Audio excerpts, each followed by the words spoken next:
बीच पहले सोना देख लेते हैं, वहाँ पे मतलब पटाखे छूट ही रहे हैं, लगातार छूट रहे हैं। उसके बाद फिर कच्चे तेल वगैरह की बात करते हैं। ये तो मैंने पहले भी आपसे पूछा था, लेकिन सोने को लेकर के बहुत आकर्षण आपका बनता नहीं है। अरे भैया, किसी को अगर इसमें पैसे बन जाएं जल्दी जल्दी से, इस तरह की चाल तो पकड़नी चाहिए ना कभी कभी। मेरा व्यू डिफरेंट है राजीव। देखिए, पहली चीज तो कल के मॉनेटरी पॉलिसी मीटिंग से एक चीज तो क्लियर हो गई कि दास बाबू ने क्वांटम तो नहीं बताया कि कितना सोना खरीदा। एक तो क्लैरिटी आ गई, जो मैं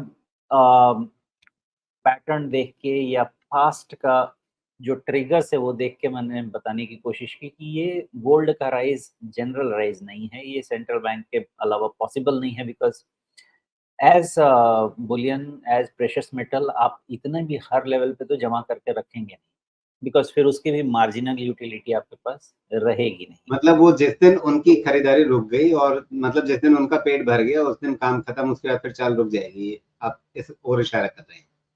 हाँ, लेकिन वो होगा नहीं ना अभी। देखिए, अब मैंने आपको बोला कि मेरी सोच थोड़ी उल्टी चलती है।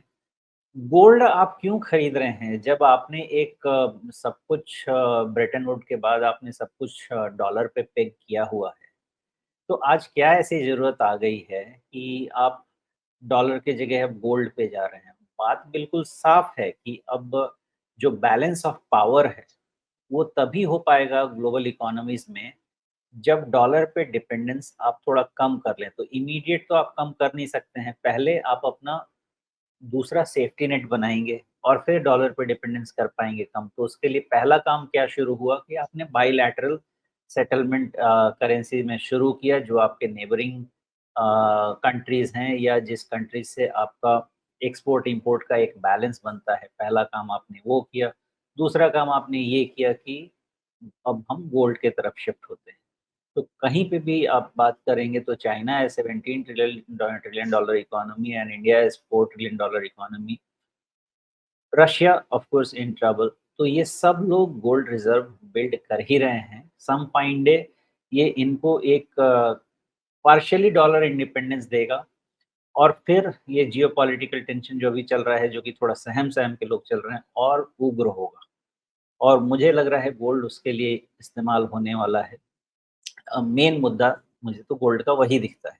इसलिए जब तक बैंक्स, सेंट्रल बैंक्स इसको खरीदना बंद नहीं कर देते, और मुझे लगता है कि ये साल 2 साल का मामला रहेगा, आराम से। धीरे-धीरे ये लोग जमा करते रहेंगे। तो गोल्ड का अपसाइड 2400 तक तो इंटरनेशनल गोल्ड वैसे भी दिखता था, वहाँ तक रहेगा। फिर उसके बाद देखते हैं कितना जमा और करते हैं सेंट्रल बैंक। नहीं तो अगर 2 साल तक इतने बड़े मोटे हाथी लोग खाते रहेंगे, तो फिर मतलब फिर तो इसकी चाल अभी सिर्फ यहाँ पे 2300 से 2400 पे क्यों जानी चाहिए इसको, तो फिर और भी आगे कहीं कुछ और बड़े स्तर मिल सकते हैं फिर। एक बार में नहीं मिलेंगे, बिकॉज़ ये ना हर चीज़ का एक कॉस्ट होता है। जाहिर सी बात है कि एक बार में नहीं होगा, कोई भी बाजार सीधी लकीर में नहीं चलेगा, लेकिन आपको अगर 2 साल इंतजार करना है और आपको लग रहा है कि 2 साल तक सेंट्रल बैंक खरीदते रहेंगे क्योंकि उन्हें एक बड़ा रिजर्व जमा करना है, तो फिर अच्छा है ना, ये तो इन्वेस्टर के लिए और बेहतर है कि भाई बीच में कभी करेक्शन होगा फिर से थोड़ा और स्टॉक जमा कर लेंगे। भाई महाजनों ये येन गता सा पंथा, वो वाला जो नियम है, अगर सेंट्रल बैंक खरीद रहे हैं तो उनके पीछे पीछे हम भी क्यों ना चल रहे थोड़ा सा। हाँ, एक साथ नहीं हो सकता ना राजीव जी, बिकॉज़ आप जो गोल्ड रिज़र्व सेंट्रल बैंक्स भी बनाएँगे, उनका भी वैल्यूएशन मान लीजिए कि एक एक्सेसिव वैल्यूएशन पे आपने गोल्ड खरीद लिया और उसके बाद गोल्ड प्राइसेज़ में करेक्शन हो गया फॉर सम रीज़न, तो आपका रिज़र्व का वैल्यूएशन भी नीचे जाता है ना। तो ये फिनोमिनन एक एवरेज प्राइस मेंटेन करते हुए बाइंग की जाती है। हमेशा एक अपवर्ड ट्रैजेक्टरी में हम बाइंग नहीं कर सकते। तो एक वन वे रैली इसमें नहीं होगी। बाइंग होगा, फिर करेक्शन होगा, हो सकता है लंबा कंसोलिडेशन हो, उसमें धीरे-धीरे जमा किया जाए, जिसको हम कहते हैं कि एसआईपी टाइप हाँ, चलता लेकिन वो रहे। लंबा कंसोलिडेशन भी कितना चल रहा है, जैसे देखिए 1800 से बढ़ के एक बार में 2021 तक पहुंच गया था, उसके बाद कंसोलिडेशन हुआ तो कितना हुआ आपका, दिसंबर से लेके फरवरी तक का हुआ, दिसंबर जनवरी फरवरी 3 महीने का कंसोलिडेशन हुआ, उसके बाद फिर से ये रॉकेट बन गया।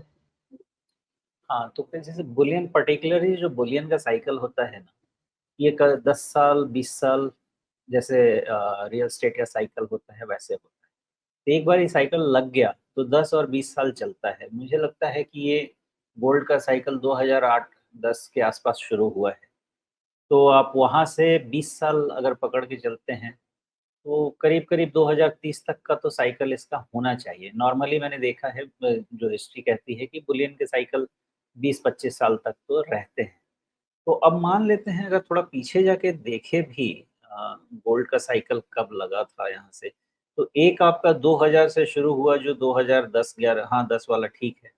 और फिर दूसरा जो 2010 में शुरू हुआ, वो साइकिल अभी एक्चुअली 2010 में पीक बना और वो साइकिल अभी आपका शुरू हुआ है 2020 में। तो ये 10-10 साल के साइकिल में भी आप इसको डालेंगे तो 2030 तक का तो मामला ज़रूर है गोल्ड का।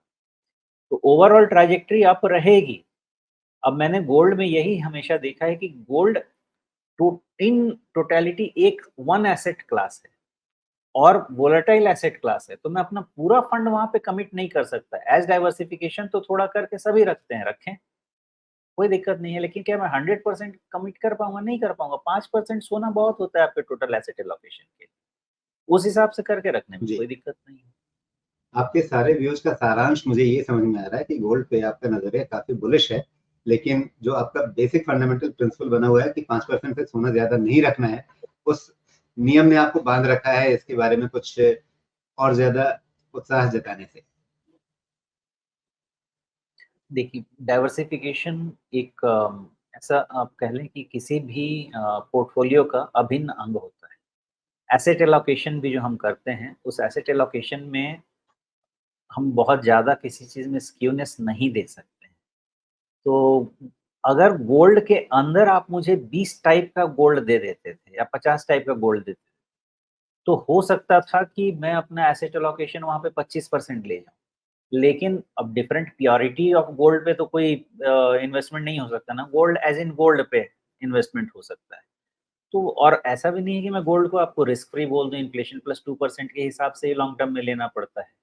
तो मैं उसमें अगर पोर्टफोलियो का आरओआई मेंटेन करना है, अल्फा मेंटेन करना है, एट द सेम टाइम थोड़ा डाइवर्सिफाई करना है, तो 5-7% से ज़्यादा हम उसमें एलोकेशन नहीं कर सकते।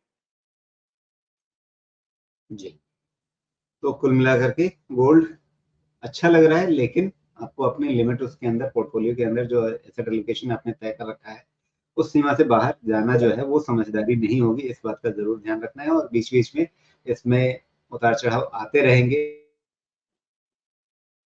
अभी रॉकेट बना हुआ है, इसका मतलब ये नहीं है कि सीधी रेखा में हमेशा चलता रहेगा। बीच में झटके आएंगे, तो जिस तरह से रॉकेट बना है उसी तरह से वापसी भी होगी इसकी। उसके बाद हो सकता है कि नई अपॉर्चुनिटी मिले, वहां पे फिर से डिस्कशन इस पे जरूर हो सकता है।